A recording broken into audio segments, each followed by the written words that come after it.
All right, we've just left. Yeah, we just left the PC's current in-game location. Their carpenters and engineering type people have spent 3 months diligently building it up in order to better repel the wandering undead in a new area. And now we as NPCs have prepared a 5-foot-long necromantic battering ram that we're going to use to smash it to bits. So it should be fun. We've never had a battering ram before. So this will be a brand new experience and hopefully really scary. And we are going to send in one NPC just before the battering ram arrives. We got to decide which of us should play that person. I'm willing to. You're more persuasive, and the thing is, we have 2 options written up for the plot. This part, they're supposed to run away, but a lot of people don't want to do that. They just want to... Yeah, exactly. Let's tear them up. Let's vanquish them. We shall defeat the odds and save the day. And which is really common in a fantasy setting, but not always practical. So the smarter thing for them to do will be to make a strategic retreat right up front. We don't know if they're going to do it or not. So we have to send in the herald. I want to send him because he's more convincing. Because basically it'll be about a minute before the attack. You know, it's like a come with me if you want to live moment. Saying, you know, you don't understand, you know, these forces are coming and we're not going to say that all your deaths are assured, but your children, your weaker members of your whatever are in great peril. Please come with me if you want to live. And that's the goal. We'll see what happens.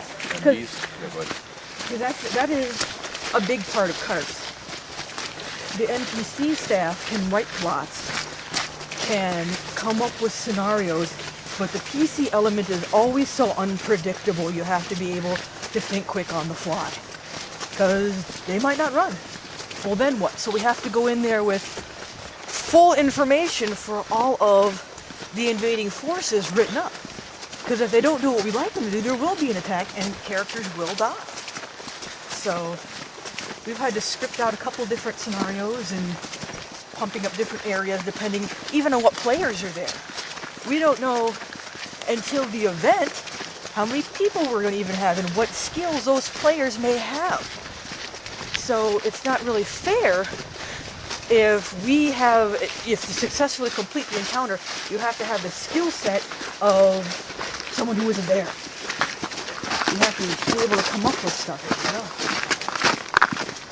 Now we're going to warm up and catch the battering ram. And yes, I am going to play the resistance member, the member of the resistance who's going to offer them to come to a resistance camp. If they follow us, if they follow me, it will go much better for them. If not, he said he runs 6K a day. Did you show them the ram? I can't see. Not yet. Just coming up with parts right now. Okay, so what you've been doing is you've been hanging around in shifts. You've been the resistance has had a guy who hanging around watching this guy. 100 feet is hard to miss, so the resistance has been fully aware of him. That's what we came up with. Okay. Just general how the dialogue should go. Yep. It's called characterization and theater parts. So, what? That's unheard of. The resistance can't help these people. They're not equipped to deal with what's going to come down on 100 people eventually. But they'd like to see what's going on. They'd like to see when the attack's going, because maybe they could take advantage of all these troops being over here because something else is probably unguarded at that time. But you can't let that happen. You see this undead army come, you have to warn us. So don't get too far ahead of us, though. Well, this is just him right now. Because everybody might escape. I don't want to use the battery. Oh, right. Yes, I have to keep them just long enough to... Well, basically, when we'll all leave together, we'll be marching, you'll be running, and you'll go warn them. Right. You'll be just ahead. They'll probably want to stop and grab all their stuff, and then we're going to be on top of them. So, at that point, what's a good route for them to take to get to the resistance camp? One option You just cleared all those trails back right. there. One option is just he takes them out into the woods, down the trails. No. Not We might need somebody who knows how to get there. Have Doug do it. You want me to do it? Okay, yeah, you can do it. Because I know how to get them in this general direction on the trail. I'm warm. I'm saying, Okay, I'm saying more stuff without riding. So yeah, just take them back, take them around, back up. Bring up! Then back to their cabins, basically. Their cabins will be the So, okay, what level of difficulty do we plan on, if they go with him immediately, do they get attacked at all? Because they have runners. They'll have Okay. ghouls that can move pretty quickly and they'll be chasing after them. They'll have to take out the ghouls, or we're just going to follow them all the way to resistance camp and go back Now we down. have. And That's what they And I'm assuming they're not. I don't know. No matter how convincing I'm going to be, I'm probably not going to be able to convince them to leave until they start bashing on the door. So at that point, But again, if they run, they can outrun. You're saying the bulk of the undead. If they Yeah, decide to bulk of the fight, undead will it's going to get ugly. Yeah, it'll be Ugly fast. Let's just say I'm. Given the numbers that they have, well, they've got some pretty powerful hitters too. We'll probably keep Let's it put on armor at carps. about. What's a marble goldfish? I don't know. It's an easy victory. Backwards. Still backwards? We'll keep it at 50 ghouls. If we start to really trounce them, we'll chop it down a little bit. Okay, so everybody else, Something with armor. why don't you? I'm gonna take go. Let me grab one of the lights here. Faster? I can go out and find a shirt or something to throw on here.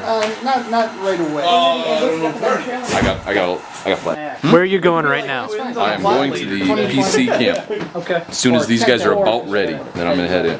I'm ready. I'm just making sure I have everything ready here. Also, when the PCs do finally run away, we're kind of shambling mouths. We can't really chase after them. But there is a contingent of our force that can. They've got some ghouls with them, which are fast. They'll be chasing after them. They're going to have to deal with those things. So, when the PCs finally bug out, we're going to play ghouls, which are 20 life, 30 hardened skin, and you swing for 5, paralyze 5. So, once we do the running, you switch out from wherever you currently are to these ghouls. Now, I can remind you of those stats later. Yeah, please. And just in case if anyone over there, any of the new players don't know that call, paralyze affects them if it hits their life. Yeah, it's only if it is. So if they ask you, you can answer that. If you're just beating on their armor, then they're just taking the 5 damage. Once it's hitting their life, they start being paralyzed, and then it gets really bad for Cat them. rather than a bone dog, so I don't have to bark at a kitty cat hat. Save stats. Thank That you. makes There you sense. go. You can be a bone cat.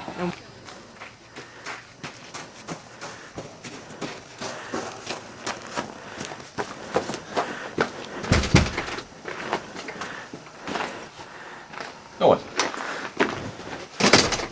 No one there.